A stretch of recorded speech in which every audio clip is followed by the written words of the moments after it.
En 1961, el cine mexicano había dejado atrás su época de oro.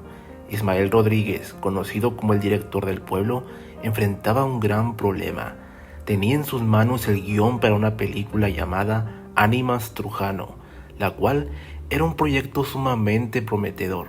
El problema era que esta película originalmente se pensó para ser protagonizada por Pedro Infante, pero él llevaba 4 años de haber fallecido.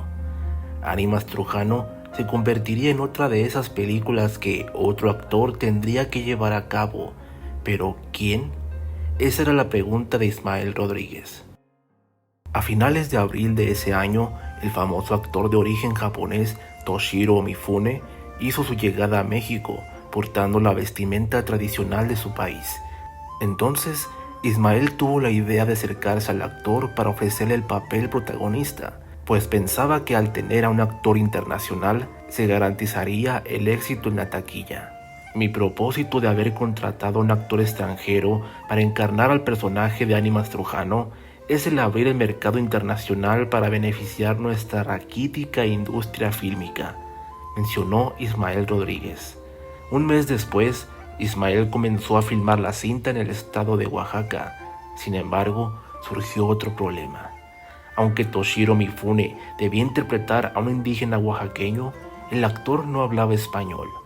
A pesar de que, como todo un profesional, se aprendió el diálogo de su personaje, su pronunciación no terminaba por convencer a Ismael, por lo que decidió que el actor Narciso Busquets hiciera el doblaje de este personaje.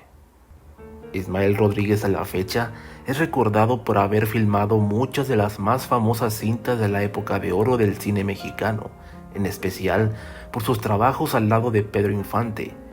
Sin embargo, ahora que no contaba con su amigo y compañero de glorias pasadas, Ismael había logrado lo impensable.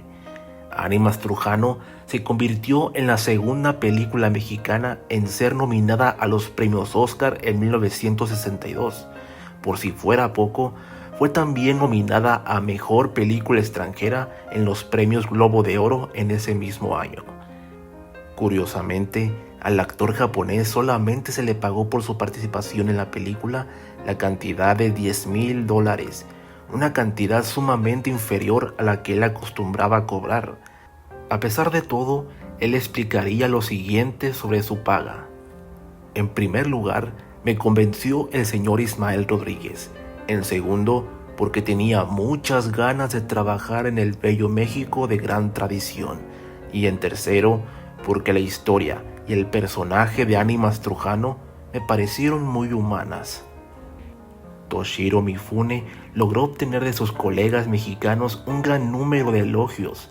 La actriz Flor Silvestre, quien trabajó con él en esta cinta, lo describió como todo un caballero que en el set de grabación repartía obsequios traídos desde Japón a todos los que formaron parte de la película. Cuando el actor dejó México, declaró lo siguiente: viví con ustedes nuevas sensaciones que la vida ofrece en lo espiritual y en lo material. Tuve la satisfacción de encontrarme con ustedes mexicanos en su propia tierra, tierra que les ha dado lo que el pueblo mexicano vale y al que respeto y quiero como a mi propio Japón. El 24 de diciembre de 1997, Toshiro Mifune falleció a los 77 años de edad en la ciudad de Tokio, Japón, a causa de un cáncer de páncreas.